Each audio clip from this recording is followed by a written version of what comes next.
Recently, there was a debate about Sharia law in some part of the southwest Nigeria that will concern every sane Nigeria about the workability of this nation called Nigeria.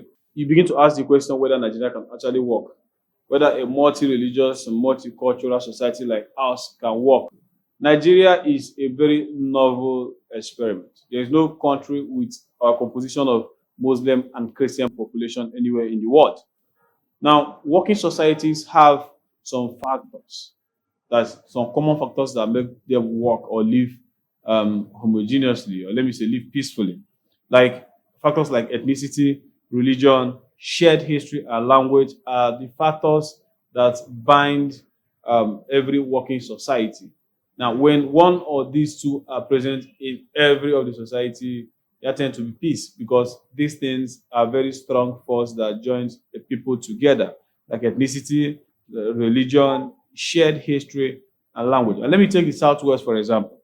If you go to the Southwest Nigeria, which is the Yoruba part of the Nigeria, with majorly Yoruba people, you can see a man and a woman who are married, but they are Christian and Muslims. But there's something joining them. Language is joining them. Ethnicity joins them together. You can see that those factors are there, and then you have that peace in their place, even when one or two of those factors are absent, but the other two also hold them together. They have shared history, they have the ethnicity and the language. So even when the religion is apart, they are joined together. Now get to the southeast also and some part of the south, we have African traditional religion being practiced here also.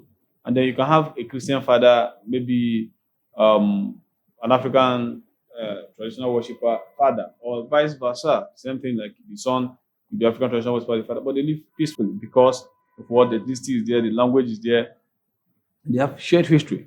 So there will be peace. But in terms of the overall Nigeria, these things don't exist. Just imagine the northern Nigeria and the southern Nigeria. They don't have any shared pre the coming of the white people. There was nothing like shared history. They are not the same ethnic. The other people are largely Muslims. The other people are Christians. That they don't speak the same language. You can see that the interception is not there. And now there are countries where you have these things, but they work. Why? Because you have like maybe minority Christians and majority Muslims, or minority Muslims and majority Christians.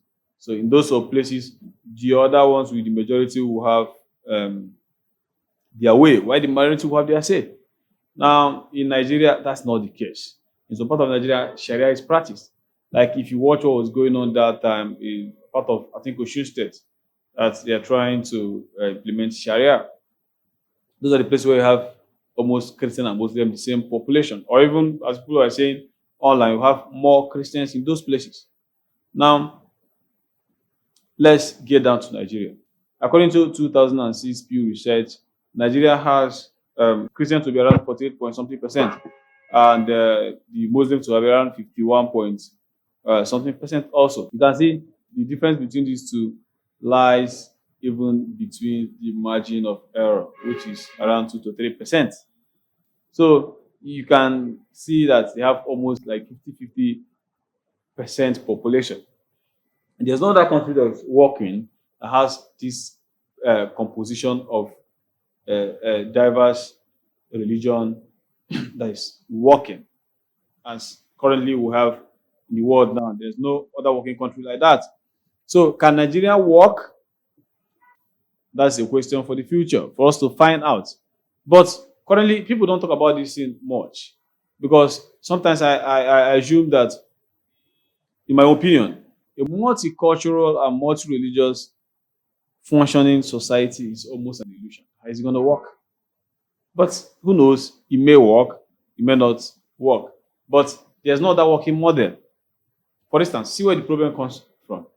Now, let's assume you want to set a national age for like marriage. Now, in most countries, it's just 18 years. Biologically, that's what the biology tells us, that the persons are matured. Now, but in Nigeria, that's not possible because the South may be comfortable with that, but the North will be comfortable with having that age of marriage, especially for women, because of religious perspective to that. There are a lot of things. Like, for instance, taking alcohol. The southern part of Nigeria is more of Christian and African traditional worship. And you can do whatever thing you want here. You have liberty as a human being to make your own choices as far as it's within the circumstances of the law. But in the north, they have laws prohibiting those kind of things. So, although in the federation, so each states could make their own laws, but they also have federal laws. Federal laws will cut across all states. But it will be very, very difficult for that to work in Nigeria. And I do say Nigeria is enough experiment. Let's see how it works.